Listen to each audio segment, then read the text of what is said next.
This is CBC Nova Scotia News.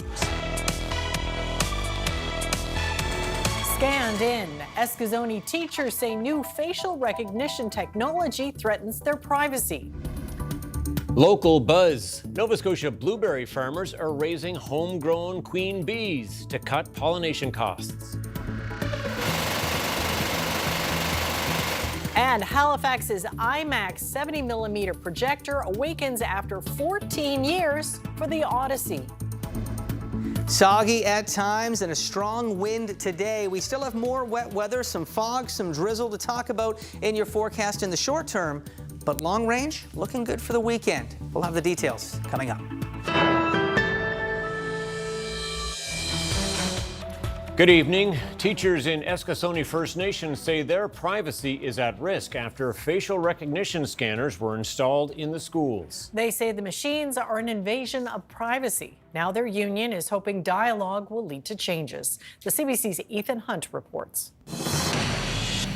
Since the spring, teachers and assistants in Eskasoni First Nation have been required to scan in and out every day by looking at an electronic tablet on the wall, which calls up their picture, full name, and recent attendance record. The technology is shown here in this video from the company Sinerion WFM. The teachers union says anyone walking by can see the screen, and that's an invasion of privacy.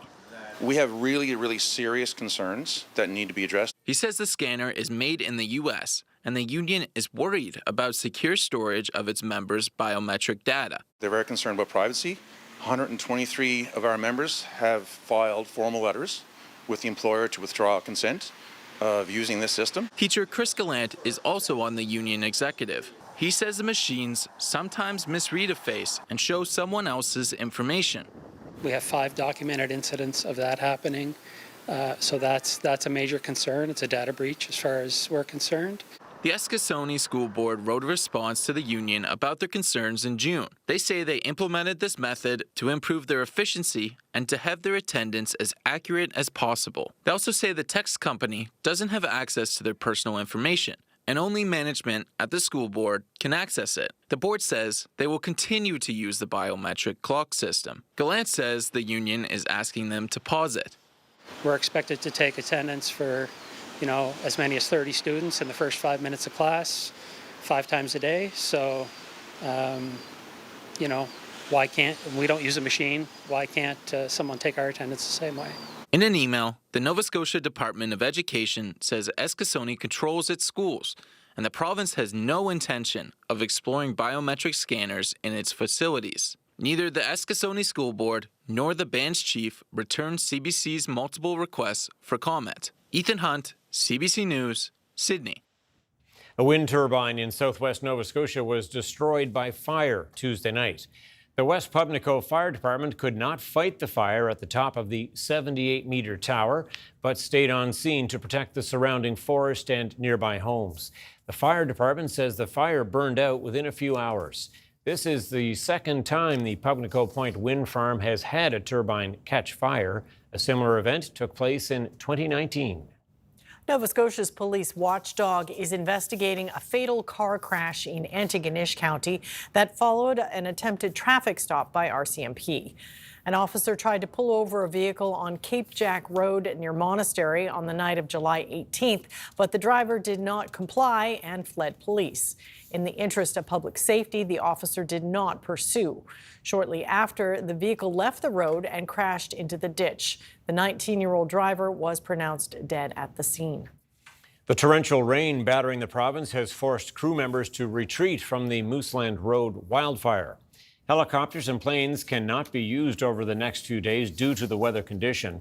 The wildfire in the Jacket Lake area on the eastern shore was first reported last Wednesday. The Department of Natural Resources says the size of the fire has remained unchanged at 1,400 hectares. It is currently being held. Halifax Regional Municipality is floating a new idea to treat water quality in some lakes and ponds this summer. HRM is teaming up with Dalhousie University to try out this unique solution. Josh Hoffman explains. Can these floating wetlands improve water quality in certain bodies of water in Halifax Regional Municipality? Staff with the municipality and Dalhousie University are finding out this summer. This is not a new technology, but we're trying it out in a new context. So these modules are traditionally developed for use in wastewater treatment ponds, where they remove nutrients in a less chemically intensive way. And so we're trying them out in some natural water bodies in our climate. And so Kearney Lake right now is a pretty low nutrient lake. It's naturally low nutrient, but there's a ton of development going on around this area. Residents have been concerned that development is increasing the amount of nutrients in the lake after it was closed to the public several times in recent years. Nutrients, such as phosphorus and chloride, are a natural food source for aquatic plants, but an excess amount can cause algae blooms and make the water unsafe for recreation. In my first term, I was concerned about some of the changes that we were seeing at Kearney Lake. We were getting a few beach closures and that sort of thing in the summer. So I asked for a management plan. The results, wetlands lined in PVC piping that help it float. The plants lay in mesh beds, the roots grow to the bottom of the lake and soak up nutrients. Then the plants are removed, hopefully taking out some excess nutrients. And we haven't seen these floating wetlands being installed in Nova Scotia before. There's some other examples in Canada, but it was an exciting research opportunity. These floating wetlands are also being used in ponds at the Halifax Public Gardens, where staff have noticed an increase in aquatic plants. At the end of the summer, we'll harvest the plants and dry them and analyze the plant tissue to see how much phosphorus and chloride they've absorbed. Municipal staff are not only interested in the effects on water quality, but also what it takes to maintain them to potentially expand the project in the future. Josh Hoffman, CBC News, Halifax.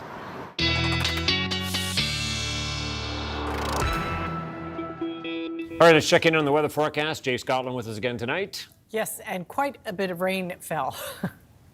Yeah, we've been looking at these heavier pockets of heavy downpours, thunderstorms as well, very gusty wind conditions, and we will continue to see things winding down this evening for most areas. Still, even though the rainfall warning has ended, that widespread special weather statement has ended, as we look through Guysborough County, Richmond County, Cape Breton County, still have a special weather statement in place. You are still dealing with heavier rain a bit longer tonight, but this is more so as we get into the afternoon tomorrow. A second round for those areas could drop heavy rain 20, 30, even 40 millimeters in 1 to 2 hours possible.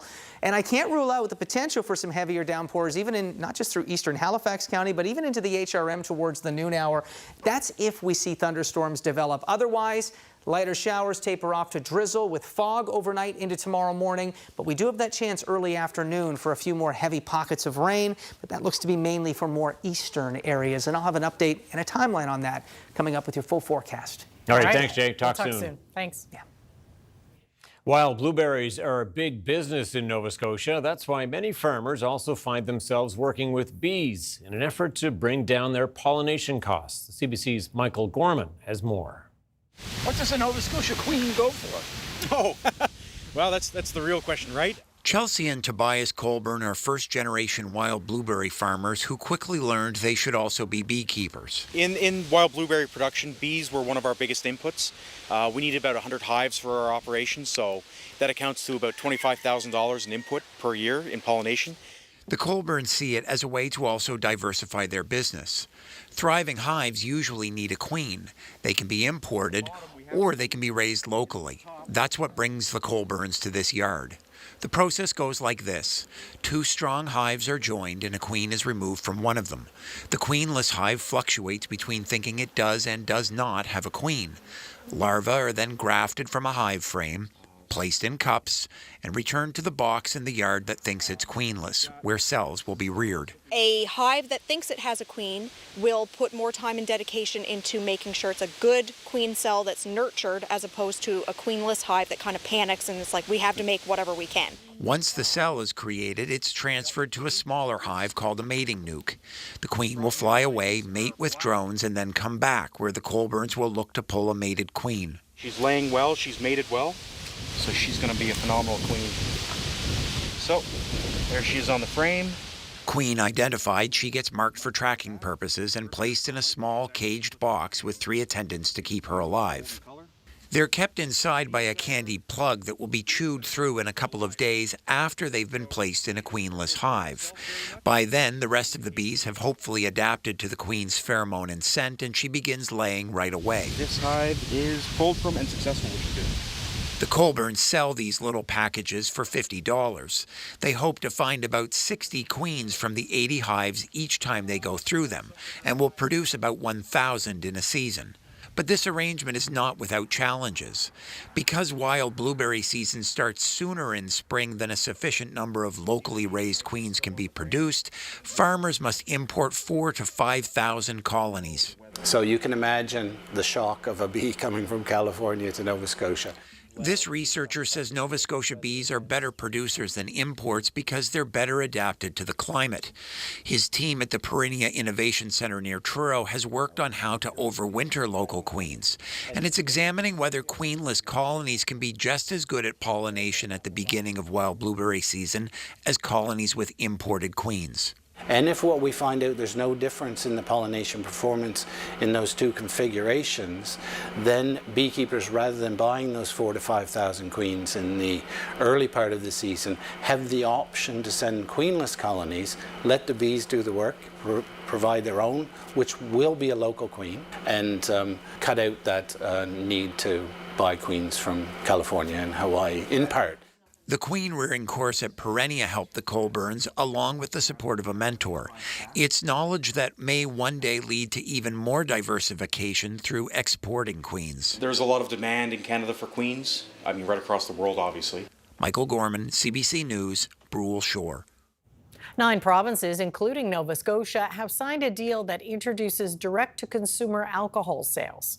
It will allow brewers, wineries, and distillers to sell to people outside their province, a step forward in breaking down interprovincial trade barriers. Quebec and Yukon have yet to sign on. Nunavut and Northwest Territories confirmed they won't be participating. Well, movie lovers are heading to the theaters in droves this week to see the latest blockbuster hit, The Odyssey. But there's one Halifax theater that is showing the new film on actual film. Ben Dornan got a peek into the projection room. Tucked away in this Halifax movie theater, an IMAX film projector has been sitting unused for 14 years. Now, this is one of 9 theaters in Canada and one of 41 worldwide, screening Christopher Nolan's latest film, The Odyssey, as he intended it. It feels like almost like a once-in-a-lifetime experience now. While most movies these days are filmed with digital cameras and then projected digitally onto movie theater screens, The Odyssey was shot using 70mm IMAX film. But most theaters don't have the equipment to screen it that way, which is why people are coming to Cineplex's Scotiabank Theatre in Halifax to watch it on film. Came here to check out The Odyssey. Yeah, it was a really good movie. 3 hours long, but it felt like it was 20 minutes. I thought the movie was great. It was long, but they definitely got it all in. People from all over. I've talked to people from all over North America, several states in the United States been here, people from out west that live in areas where there isn't 70mm available, and they couldn't believe that there was 70mm here in Halifax. The adaptation of Homer's 3,000-year-old story features a star-studded cast, including Nova Scotian-born actor Elliot Page. For some viewers, the screening's rare format was a reminder of a bygone era. Well, with film, it was a whole process. You had to put that movie together. You had to make sure that everything was just right. You had to clean the machine. You had to make sure it was running properly. With digital, it looks great, sure, but it's losing some heart. The last time they screened a movie with this projector was Nolan's 2012 film, The Dark Knight Rises. We call it been in hibernation. Yeah, hasn't been used for anything, so luckily we kept it. The film starts here on the payout platter, goes through the center device, film is fed through the roller matrix and over to the projector, runs through the projector. This actually lifts up, goes through the projector, across the aperture plate, and back through the roller matrix again and onto the uptake platter. Ready for the next show. We're one of only 41 sites on Earth right now projecting IMAX film. That's pretty special for Halifax. Yeah. High ticket sales have already led to additional IMAX screenings in Halifax and an extended run through August. Mitchell says he hopes the interest will mean that more movies will be available on film going forward. Ben Dornan, CBC News, Halifax.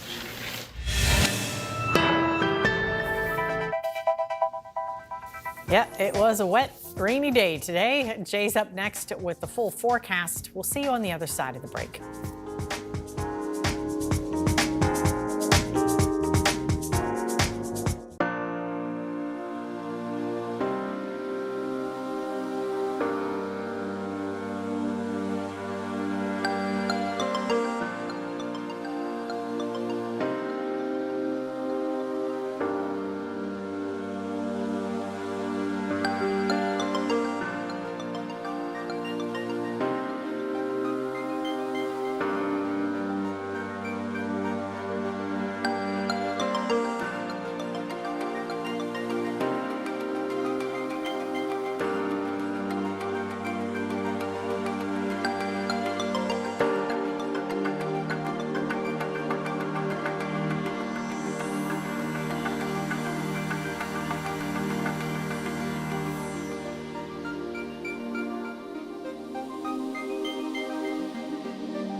I'm Steve Sutherland in Sydney. If you want to know what's happening in Cape Breton Island or what's important to the people who live here, join me for Information Morning Cape Breton.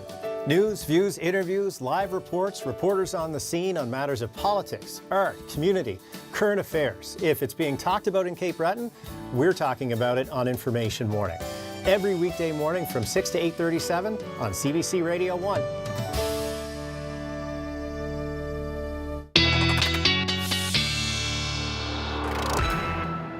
And we've got Jay back with his full weather forecast. Yeah, we needed some rain, and boy, some of us in Nova Scotia got quite a bit of it. Absolutely. Yeah, I don't want to say it's feast or famine for the rainfall, but certainly those heavier downpours have been more localized, and we've been seeing some thunder and lightning as well.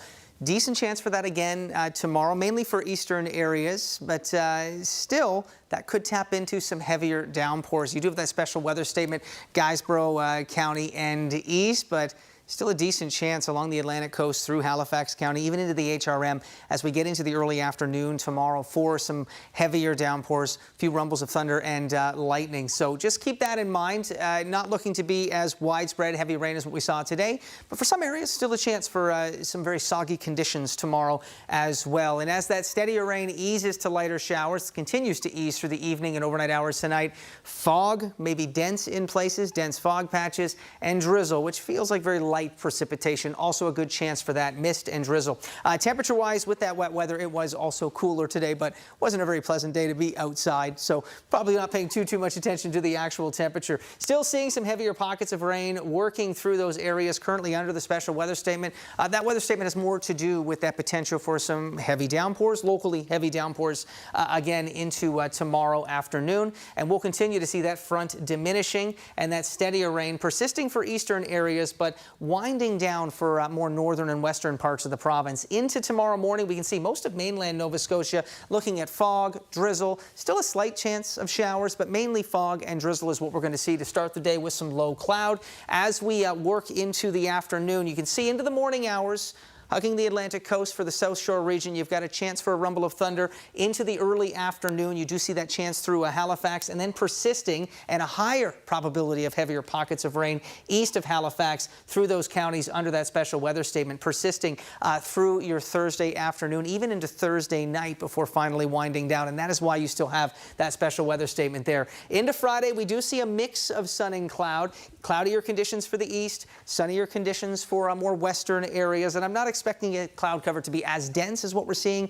over the Halifax area into Friday afternoon. I do expect a bit more in the way of sunshine and further clearing into your Saturday as well. You'll see that in just a moment on that long range forecast. So as we look ahead for tonight, we still do see a good chance of periods of rain this evening, easing to lighter showers and then tapering off for much of mainland Nova Scotia overnight into the early morning hours. Good chance for some fog though and some drizzle, so it may still feel like rain, that very light, annoying, if I can opine here, type of precipitation with drizzle. And then into the morning hours, you do have a chance for some showers, rumbles of thunder working along the Atlantic coast for the South Shore region, Halifax and east early afternoon, and then persisting through the afternoon and evening for more eastern areas. So when you see those heavier pockets of rain for your afternoon, just know that they may come with a rumble of thunder. If they do, that's where you could see some heavier downpours and still a lot of atmospheric moisture available to really produce some localized but torrential pockets of rain. So just something to keep in mind, certainly for those areas still under that advisory.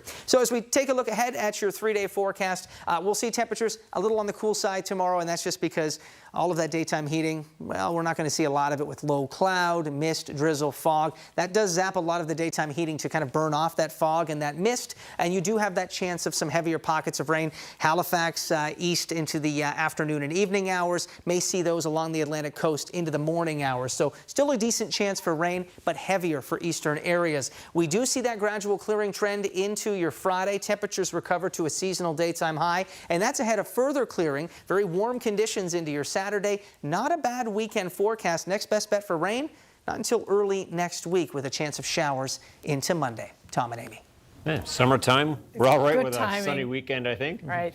All right, Jay, thanks so much for that. We're back after this.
Royal Canadian Mint's latest collector coin features one of Sable Island's wild horses.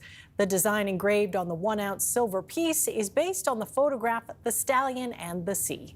And we're joined now by photographer Sandy Sharkey, who took that photo during a visit to the island in 2014.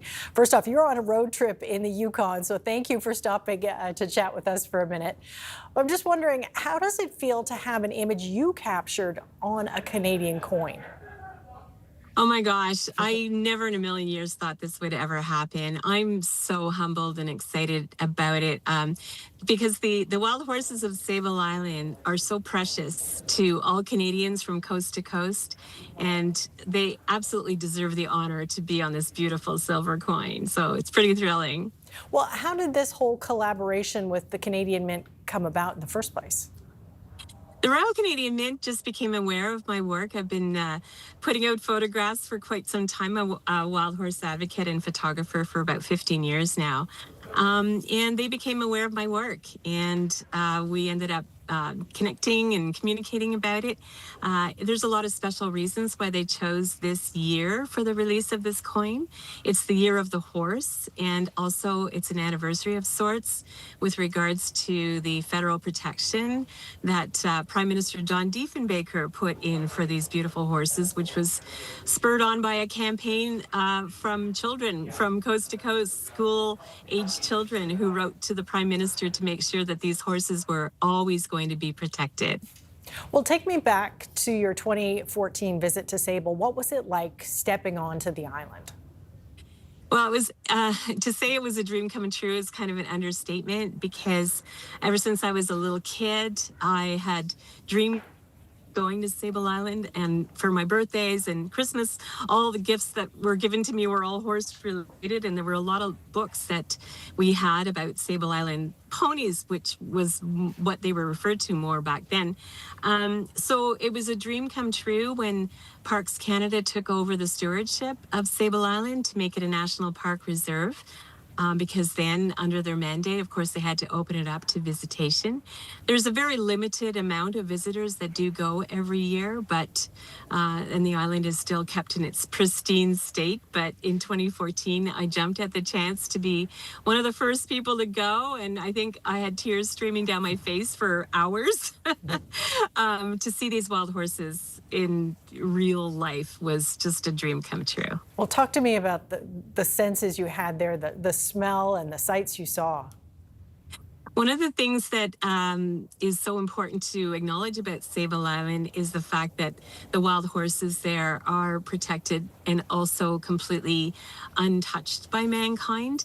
So in that they are the truest sense of wild horse, and you get to see their beautiful long manes galloping in the wind, and the way that they are completely integrated into the island, the way that they have over hundreds of years adapted to everything with the grass and the long flowing grass and the long beaches and the sand, the sea, the sun, everything is basically what these horses are made of.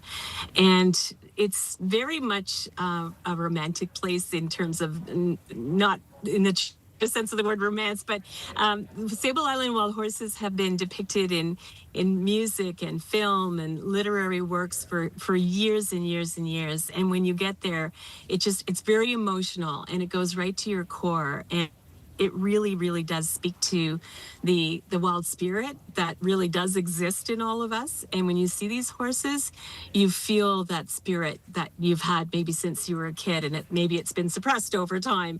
And you just feel like, wow, this is what we really are meant to feel like. Well, out of all the photos you took, why did the stallion and the sea resonate with you? Well, it was a challenging shot to take for sure. I took this from about 100 feet away in a Zodiac boat. I was bobbing in the ocean with a big long lens. So like all those things combined was going to be about as challenging as it could be to photograph this horse, this beautiful stallion. But I could see the body language of the stallion early on. He looked like he was agitated. And then I could see why. About a kilometer down the beach, there was another stallion that was making noise to come and challenge this guy. So I was able to photograph this stallion running down the beach to fend off a challenger who was interested in perhaps trying to steal his mare. So it was really a lot of drama taking place. And the fact that a beautiful herring gull appeared just before that horse, and that's eventually what ended up being depicted on the silver coin, was the stallion and the herring gull as his feathery escort, I like to say. And by the way, everyone wants to know what happened, because there was a bit of a kerfuffle and a bit of a, these horses do obviously show off their dominance, and they have to do that. So the challenge that took place way off in the distance, the original stallion that's in the coin was the victor, and he went back to his mares and foals quite victorious. So what you see there is a incredible band stallion with muscle and power and intuition and intelligence, and that was the story that unfolded before me while I was in the Zodiac boat. Wow. Well, it's a beautiful moment, and now captured on a coin. Once again, congratulations, and thanks so much for sharing it with us. Thank you so much. I really appreciate it, Amy. Coming up, trade tensions dominate a second day of discussions as Canada's premiers gather in Charlottetown. And several premiers say they won't resume selling U.S. booze in the wake of new tariffs. But is the ban working?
Welcome back. Day 2 of the Premier's meeting in Charlottetown, where topics like healthcare, national unity, and public safety were on the agenda for discussion.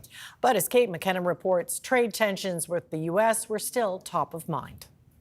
Canada's premiers say they're united in the face of a fresh wave of tariff threats from U.S. President Donald Trump. Today, they say they spoke about how to make the economy stronger, to make it more resilient, regardless of what happens south of the border. We met at a time when Canadians are looking to their governments for leadership. And as the recent announcement of new U.S. tariffs has shown, we're living in a time when uncertainty is the new norm. Premiers say they talked about improving healthcare, national unity, economic growth, workers, and Arctic sovereignty and security. On this second day of meetings, they worked to wrestle the agenda to talk about domestic issues other than trade. But in a joint communique, they say they want to keep being updated by the federal government as trade talks progress. Meanwhile, some premiers disagreed on how the federal government should proceed. Ontario's manufacturing sector could be hit hard by new tariffs. The premier is calling for Canada to punch back with dollar-for-dollar tariffs, and he says he wants other leaders to be more vocal. We need a Team Canada approach led by the Prime Minister, and if he doesn't want to lead it with the other premiers, then I can't do it alone. I feel some days that I'm standing alone protecting Canada, and I need everyone else to get on side. The premiers will meet with the Prime Minister tomorrow, where tariffs will once again be on the agenda. Ontario's Premier Doug Ford says he wants to see a clear plan from Ottawa about what comes next. Kate McKenna, CBC News, Charlottetown. The architect of Trump tariff policies has provided a clearer look at what's in store for Canada. Jamieson Greer went before a U.S. Senate committee looking into trade practices just days after U.S. President Trump threatened a 50% tariff on some Canadian goods. Julia Wong now on how Greer defended the move. U.S. Trade Representative Jamieson Greer in the hot seat Wednesday as senators grilled him about U.S. President Donald Trump's approach to trade, including the 50% tariff the president vows to slap on certain Canadian goods. Some senators arguing the president has lost the plot, imposing tariffs on the U.S.'s closest neighbor, saying businesses in their states are suffering because of Trump's tariff roller coaster. Others wondering how the 50% tariff will solve the issue of American booze no longer found on Canadian shelves. The question that I've got for you is, now that pressure has been applied, what will come next? What do you anticipate to be the next step? How do we get the Canadians to put Jack Daniels back on their shelves? We really value our relationship with Canada, both emotionally and financially and economically. In the way the tariffs have changed constantly, and recently, just I think 2 days ago, the president has announced new tariffs that may go into effect. People just don't know what to count on, and it's hurting us badly. Greer is standing by the proposed 50% tariffs, arguing Canada discriminates against American vehicles, has in many provinces banned the sale of U.S. alcohol, and given other trading partners better deals than the U.S. on dairy. He maintains he's trying to rebalance the trade relationship. We have tried for over a year to get the Canadians to eliminate these things. Again, we've given them the best treatment available in the world in the past year or so, and despite that, they've still taken these actions, so we thought it was necessary to elevate this. And when it comes to CUSMA renegotiations, we're getting a better sense of a timeline. Greer didn't give any specific dates, but he did say he hopes to have options for leaders of all three countries to consider by the end of the year. That timing notable, coming after November's midterm elections. Julia Wong, CBC News, Washington. Well, it's been more than a year since provinces, including Nova Scotia, Ontario, and BC, removed U.S. booze from their shelves, all in the wake of Trump's first wave of tariffs. The ban remains an irritant to Americans, but is it worth it? Eli Glasner takes a look. There is not a chance in hell that U.S. alcohol is going back on the shelf. If he continues to constantly bully us, we can't keep rolling over. We can't keep backing down. New tariffs or not, provincial premiers are not backing down. But with the U.S. booze ban cited as a major irritant in trade talks, how much has it hurt U.S. businesses? The ban started last February when 8 provinces began clearing shelves and restricting the import of U.S. alcohol. According to the U.S. Census Bureau, between 2024 and 2025, wine exports from the U.S. to Canada fell by $343 million. That's a 77% drop. And a recent study found U.S. exports for wine, distilled spirits, and beer plummeted from $744 million to $208 million, a 72% decrease, or a $536 million loss. A big hit for states depending on Canadian customers. It's hurting us and it's hurting our industry. And I have the Finger Lakes wineries in my region. I have a lot of great spirits manufacturers. So, was it worth it? I'm not sure the ban was that effective. David Soberman is a marketing professor. I don't think it really convinced the Americans or the current American administration to change anything. He's skeptical about the effectiveness of the ban and says some Canadians are still getting around it. I think that for the most part, people have continued to buy the products that they want, and many of us, certainly people who are very committed to, for example, drinking bourbon, might have actually just driven across the border and purchased it and then come back. Soberman thinks if the ban was dropped, Canadians would go from elbows to bottoms up. The thing that makes the liquor market so interesting is there's so many different kinds. I think you will see the American products will pick up their sales to where they were before. On the streets of Toronto, some are certainly ready for the ban to be over. Because I like the bourbon. And you miss it? Well, I travel to States a lot, so I bring it back. So I have been hoarding my own stash. There are certain brands that I like. The taste is very particular. While others are holding firm. I think we have a lot of good Canadian options. I would stick up for Canada and not buy it.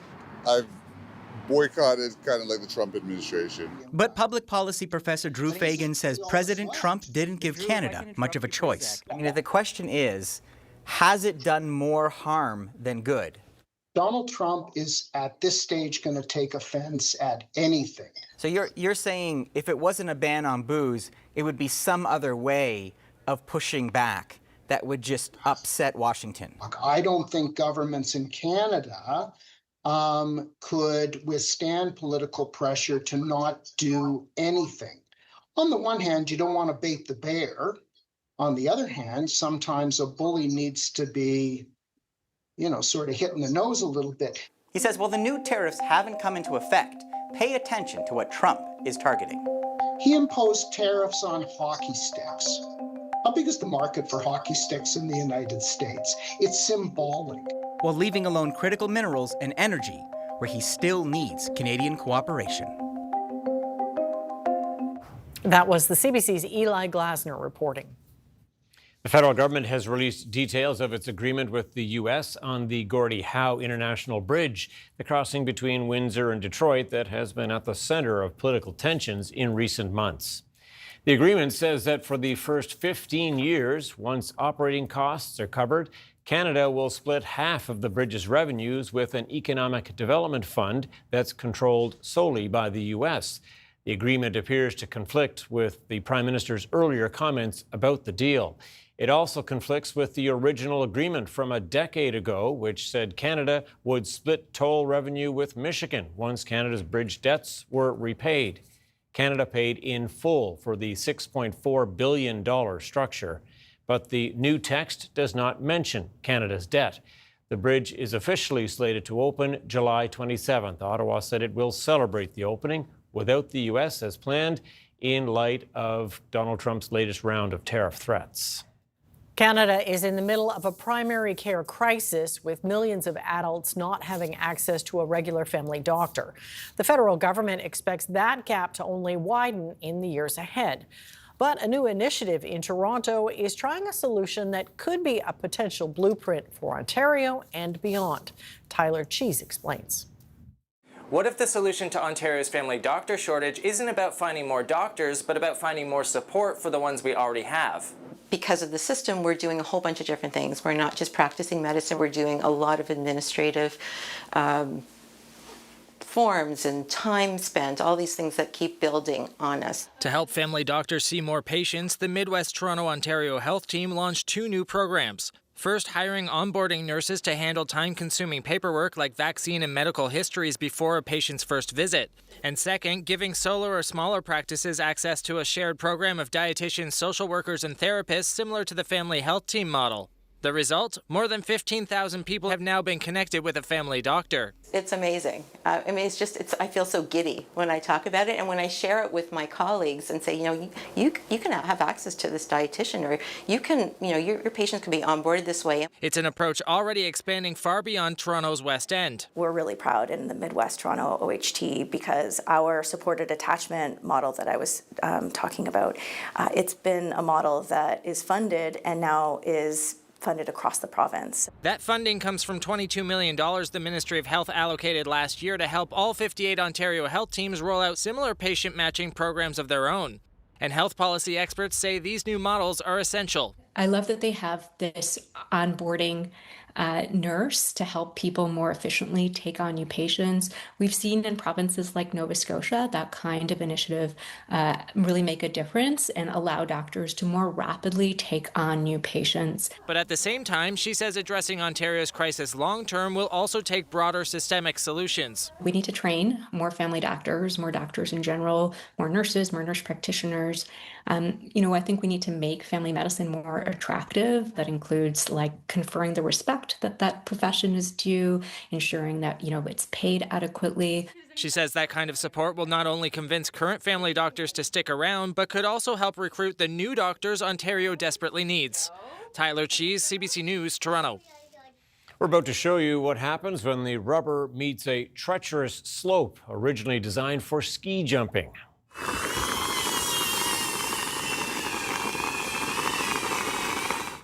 Meet Tomomi Nishikubo, one of the world's best trail riders, seen here smashing not one but two Guinness World Records. He pulled off a spectacular descent down this steep slope for more than 136 meters, all while riding backwards, balancing only on the front wheel of his bike. But getting there required a lot of determination and patience. It has taken him 1 year and several setbacks and falls before managing to nail the jaw-dropping stunt. Well, Canada's main stock index rose more than 100 points to reach a new record high despite tariff concerns as U.S. markets saw mixed results. Here's a look at the numbers now as we head to break.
We are back to wrap things up now. Jay Scotland in for Ryan Snoddon tonight, and it's been a rainy, damp, say 12, 24 hours for sure. Yeah, it sounds like it's not over yet.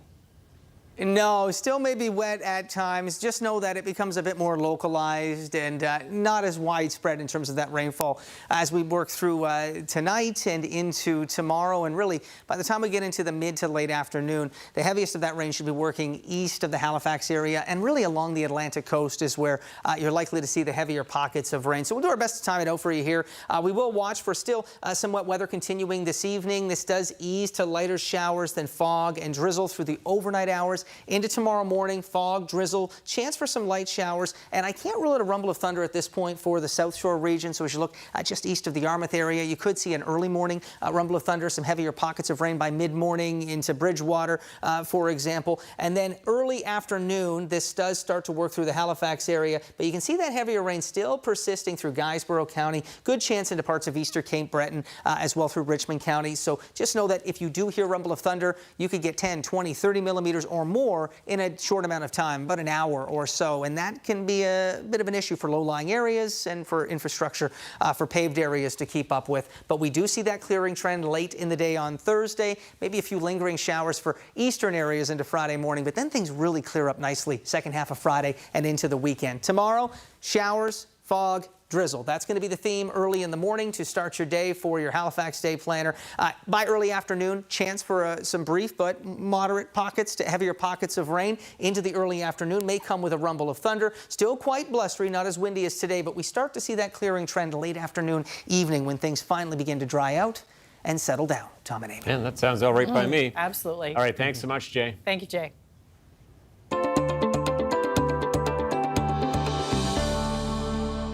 A once busy train station in the Maritimes is being revitalized. It is full steam ahead on development at New Brunswick's iconic Sackville train station as Gasborough Press prepares to move in.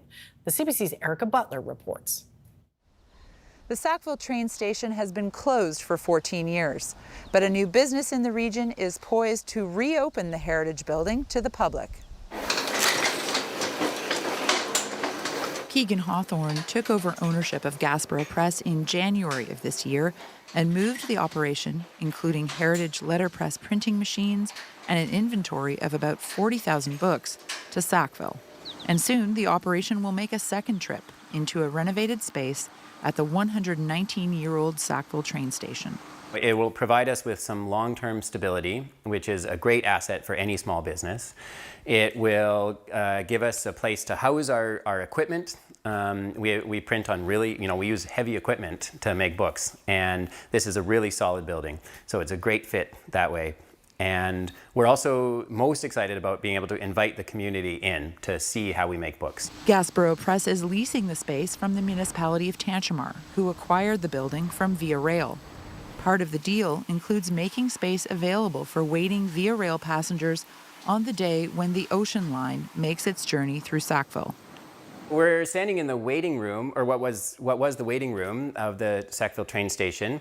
We're going to completely open up the northern third of the building. So it's about 1,400 square feet all told. It'll be just a kind of an open plan. On the far side will be our retail store where we'll sell the books we publish and some stationery, some pens, paper.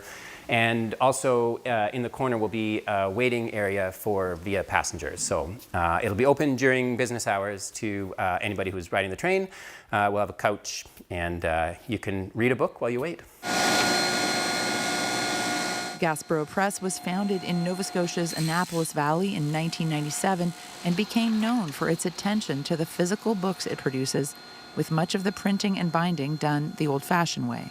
We really strongly believe that you read with your whole body. It's not just your eyes, it's the feeling of the paper, it's the sound of the paper as the pages turn. If you put your nose in it, the smell of the paper. So we want to make books that honor the fact that when people are reading them, they're using their whole bodies. If we're going to go through the effort to make books, we want to go through the effort to make books well. And that's the kind of books that we publish at Gasborough. Hawthorne says moving into a heritage building fits with the mission of Gasborough Press. We're a modern, contemporary literary press that uses heritage equipment. And it really makes sense for us to have our heritage equipment open to the public in a heritage building. Hawthorne says he hopes to be able to open the new Gasborough Press location by December. There you go, watch for that. Well, 6 belugas have finally ended their long journey from Niagara Falls to the U.S. Beautiful. After months of preparation for the 2-day trip, 4 belugas will now live at a Chicago aquarium, while the remaining 2 will call SeaWorld in San Antonio home. The move came after Marineland closed to the public in 2024. Well, the fates of the marine mammals have been cause for concern since last fall, but the rescue mission isn't over. 24 belugas still need to be transported. They'll be relocated in the coming week to the U.S. and Spain. The Commonwealth Games begin tomorrow, and CBC is the place to watch all the action. Most of the coverage is in the afternoon, right before CBC Nova Scotia News. It's scheduled to end at 6 o'clock, but there's always a chance that things run long. If that happens, we'll be joined in progress here on CBC Television. There you go, just letting you know. That's it for us tonight. Thanks for watching. We'll see you next time. Good night.